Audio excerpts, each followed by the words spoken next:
There is a spectre haunting the old world.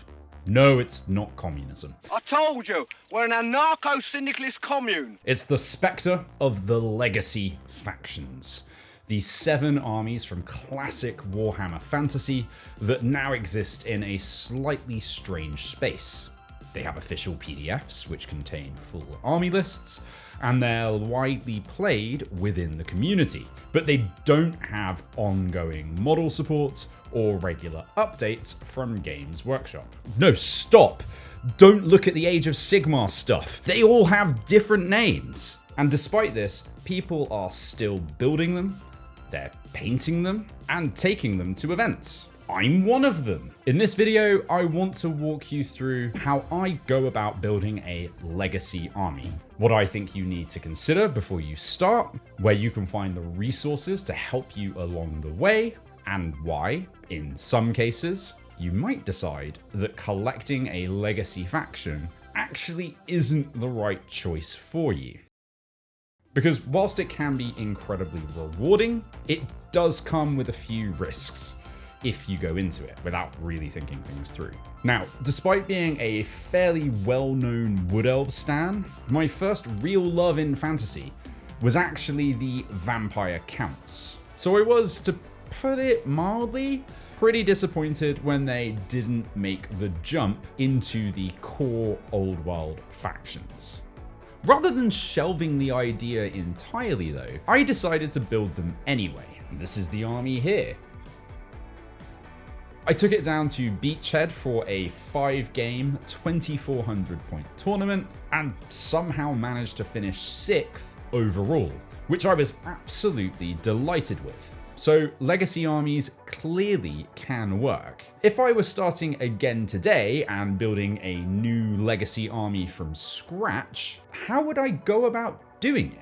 Where would I begin? Let me answer that as I walk you through how I'm going to go about building a new force for the Great Horned Rat. Yes. And before we get started, I just want to make a big thank you to Baron of Dice, who, when I told them that I was going to be building up a Skaven army, sent over a lovely little care package to help me get started.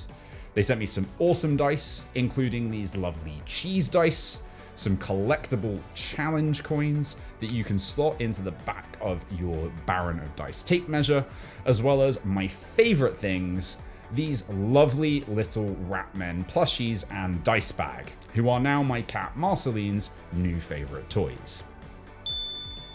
A huge thanks to Baron of Dice, and stick around to the end to find out how you can get 15% off your next purchase at Baron of Dice. So, tip number 1 is pretty obvious. Do some research on the faction. And this applies to all armies, regardless of whether they're legacy or not, but I think doubly so when it comes to the legacy factions. Before you buy anything at all, it's really worth spending some time understanding what the army is about, both in terms of its background and how it actually plays on the tabletop. Because you're going to be committing a lot of time and money to it. And it's much better to discover early on whether it's something you're going to genuinely enjoy, rather than realizing halfway through a project that it's not for you.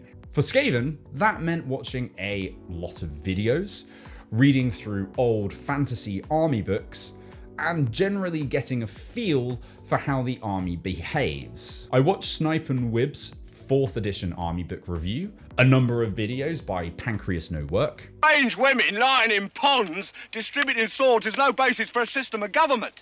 and dug back into their old army books, particularly the 6th and 7th edition books. And the more I learned, the more appealing they became. The erratic nature of the Skaven felt somewhat reflective of me, actually, so I had a bit of an appeal there. Their inventive nature and the scryer weaponry really appealed to me too. Taking the time to do that research made the decision feel considered rather than impulsive, which I think is particularly important with legacy armies. Tip number 2 is to really familiarize yourself with the army list. Now you can download all of the legacy faction rules directly from the Games Workshop website for free.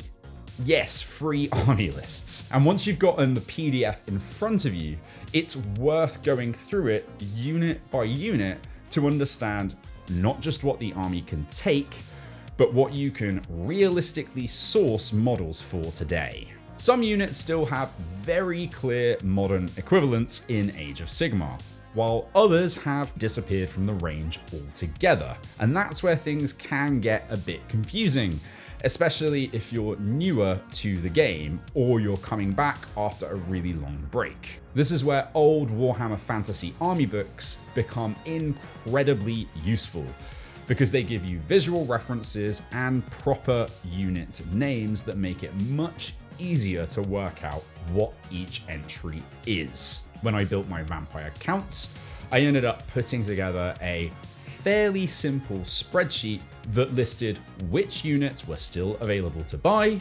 which ones I needed to source secondhand, and which ones would require third-party alternatives. And that small bit of upfront admin saved me a lot of frustration later on. Tip number 3 is to understand how Renegade rule sets fit into all of this. So because legacy armies aren't being actively updated by Games Workshop, parts of the community have stepped in to provide light touch, balance updates and clarifications, often referred to as the Renegade rules, with the Square Base Show being the main source of where all of these are maintained. These aren't radical rewrites of the army lists, but small adjustments designed to keep older factions broadly in line with the core armies. And as a result, many events and gaming groups have adopted them as almost unofficial standards. If you're planning on taking a legacy army to events or playing outside of a very casual environment, it's worth being aware of what each version of the rules people are using. Tip number 4 is to get appropriately sized square bases. So if you're buying the current Age of Sigmar kits or from a third-party supplier, they're all supplied on round bases. So if you're planning to play Old World, you'll need to source some square bases. The legacy PDFs will tell you exactly what size those bases should be, and it's worth checking those out before you place any orders. I tend to bulk order all of my bases from Hobby Heaven here in the UK, as they stock all the standard sizes and do some pretty solid movement trays as well, which makes the whole process a lot simpler. Tip number 5 is to carefully think about how your models are actually going to rank up. Many modern kits are designed with dynamic poses in mind, and while they all look fantastic individually, they don't always play nicely when you try to put them into neat ranks on square bases. Before you commit to gluing anything down, it's well worth doing some test fitting, whether that's with blue tack or just loosely placing models together to make sure everything fits as expected. Some people even number the underside of their bases, so units always go together in the same order when they come out to play. It might feel a bit overcautious at the time, but it's far easier to adjust things in the planning stage than after everything has been fully assembled and painted. And finally, tip number 6 is to actually just stop and ask yourself whether you actually want to collect a legacy faction. Unfortunately, the reality is that these armies don't come with any guarantees. There's no certainty that they'll become core factions in the future. There's no assurance of new models, and no promise that they'll even continue to receive rule support in the long term. if the game changes significantly, for example, with a new edition. As I was in the middle of making this video, the Squarebase guys did an in-depth discussion around this very issue. I would definitely recommend giving it a listen.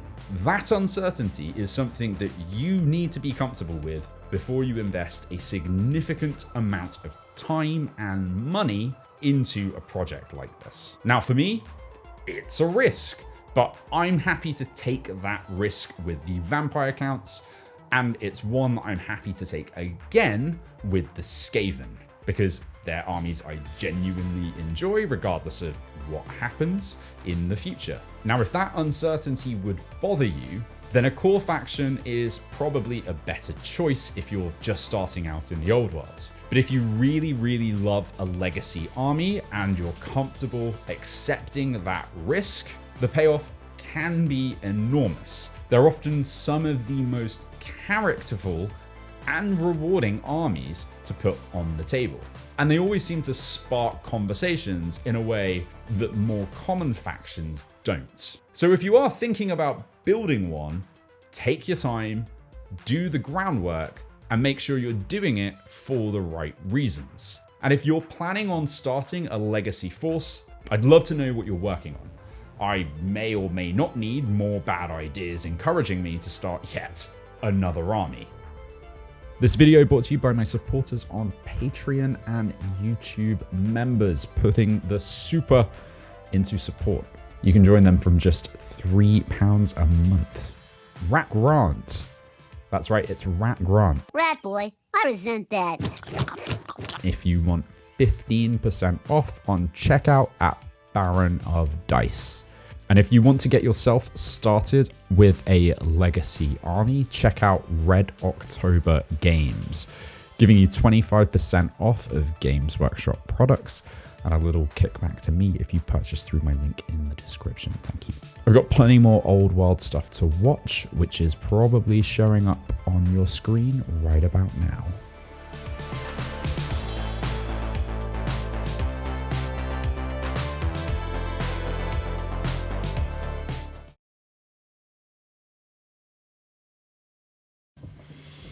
You don't want to be like this. This is disgusting. This is awful in every way. If I could kill it, I would. But I legally can't.